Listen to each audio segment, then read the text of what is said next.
Hello student, आपका नई session वर्ष 2025-26 8 ग्रेड अभ्यास पुस्तिका क्लास 7 सामाजिक विज्ञान का अध्याय 5 का नाम दिया है जल। तो पहला प्रश्न है, अलवण जल के स्रोत नहीं है।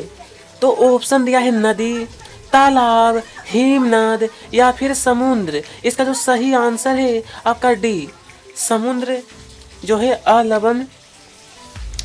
चलिए दूसरा प्रश्न बोला है, महासागरीय जल का उठना एवं गिरना। ऑप्शन तरंगे, उसके बाद ज्वार भाटा, महासागरीय धारा या फिर सुनामी।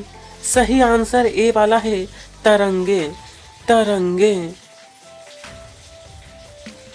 तीसरा प्रश्न, महासागरीय गर्म जल धाराएं उत्पन्न होती है। ऑप्शन दिया है ध्रुवों के निकट, भूमध्य रेखा के निकट, कर्क रेखा के निकट, उक्त सभी स्थानों पर। बी ऑप्शन भूमध्य रेखा के निकट, बिल्कुल सही।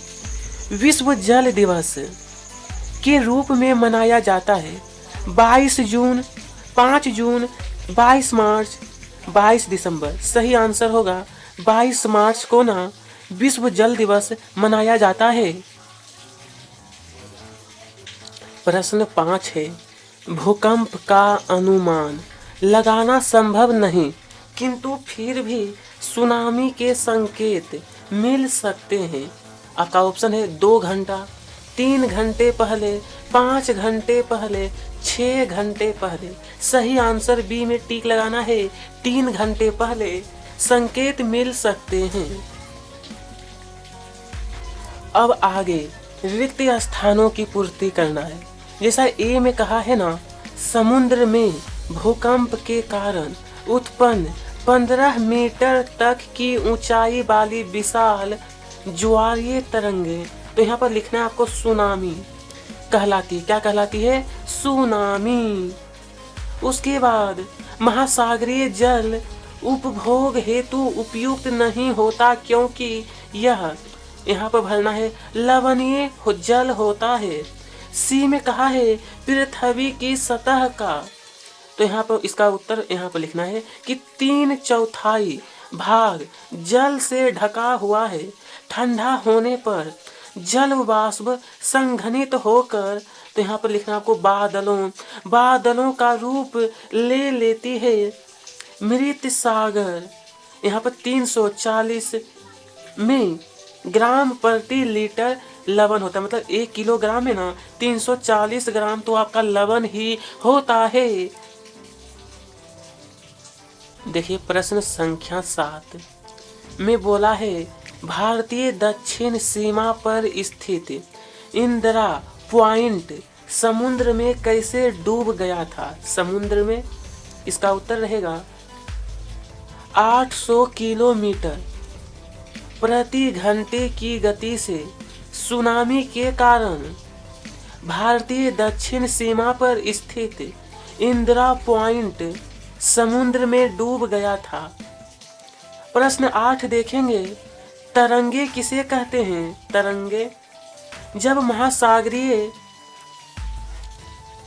सन सतह पर, इधर नहीं लिखना है, सिर्फ लिखना है कि महासागरीय सतह पर जल लगातार उठता और गिरता रहता है, तो इन्हें तरंगे कहते हैं। जितनी ही तेज पवन बहती है, तरंगे भी उतने ही बड़ी होती जाती है। ठीक है, बस यहाँ पर ये वाला को कट कर देना है। इस तरीके से 7, 8 पूरा होने के बाद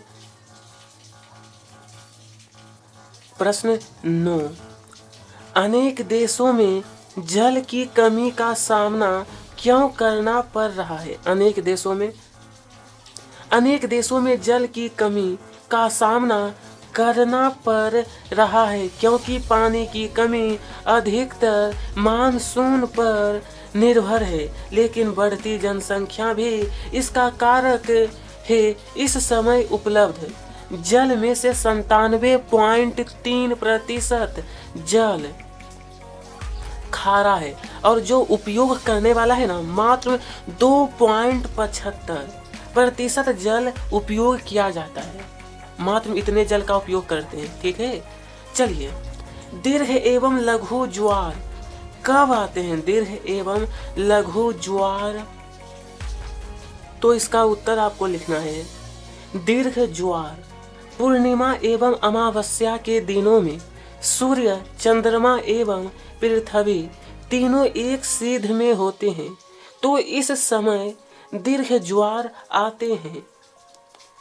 अब देखेंगे, ये तो आपका हो गया दीर्घ ज्वार। उसके बाद लघु ज्वार, चांद एवं सूर्य का गुरुत्वाकर्षण बल विपरीत दिशाओं में महासागरीय जल पर पड़ता है, जिस कारण लघु यानी ज्वार भाटा आता है। ठीक है, चलिए मीठे पानी, जिसे हम लोग कहते हैं अलवण जल के प्रमुख स्रोत होते हैं। मीठे पानी के नंबर 11 में कहा गया है ना कि मीठे पानी, जिसे हम लोग कहते हैं अलवण जल के प्रमुख स्रोत। तो देखिए भूमिगत जल, झीलों का अलवण जल, नदियां, तालाब, कुआं, नलकूप, हिमनद आदि मीठे पानी के प्रमुख स्रोत होते हैं। मीठे पानी के। चलिए यहाँ पर देखते हैं, बोला है कि सुनामी किसे कहते हैं, समझाइए। सुनामी नंबर 12 में बोला है सुनामी किसे कहते हैं, समझाइए। तो देखिए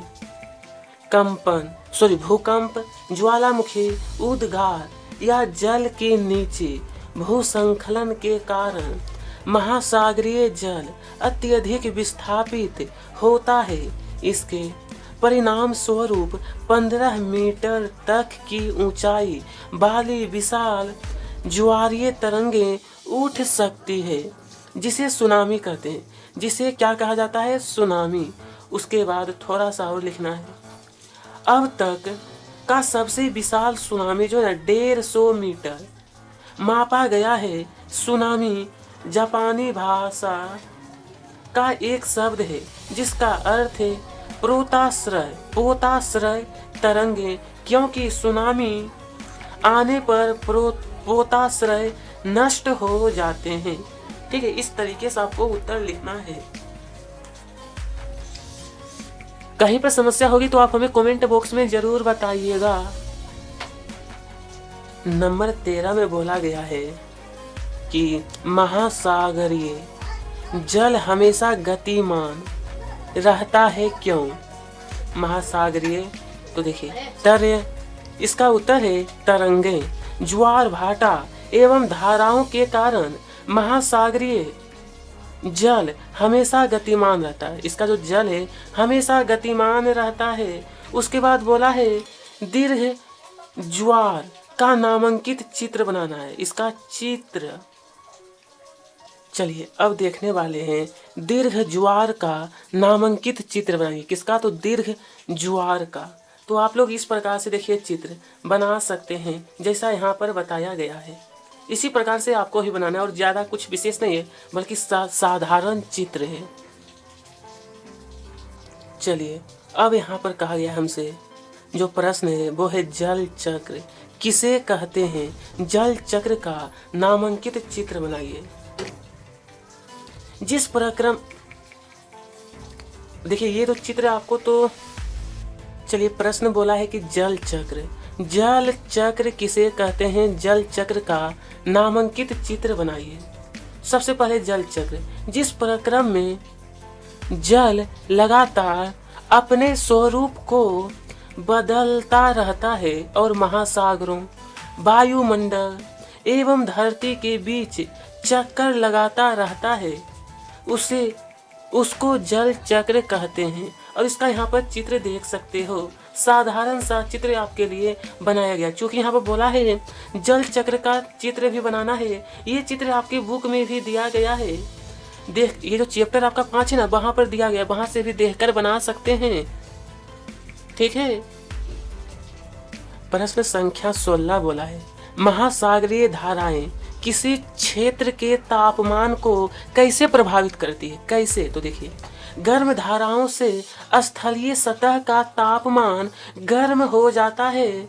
जिस स्थान पर गर्म एवं शीत जल धाराएं मिलती है वह स्थान विश्व भर में सर्वोत्तम मत्स्य क्षेत्र माना जाता है।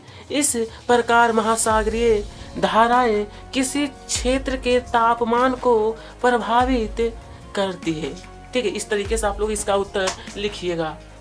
तो नेक्स्ट क्वेश्चन आगे बोला, जल संरक्षण की कुछ विधियां बताइए। मतलब जल का बचाव कैसे हो सकता है, इस पर लिखना है। तो लिखना है जल संरक्षण की प्रमुख विधियां। पहला विधि है छोटे तालाबों, भूमिगत टैंकों, बांध आदि से जल संरक्षण किया जाता है। दूसरा होगा वर्षा जल संग्रहण करके जल संरक्षण किया जाता है। तीसरा नंबर वृक्षारोपण करके जल का संरक्षण किया जा सकता है। यहाँ पर जले लिखा है, बल्कि यहाँ पर जल होना चाहिए। इस तरीके से यह भी कंप्लीट हुआ।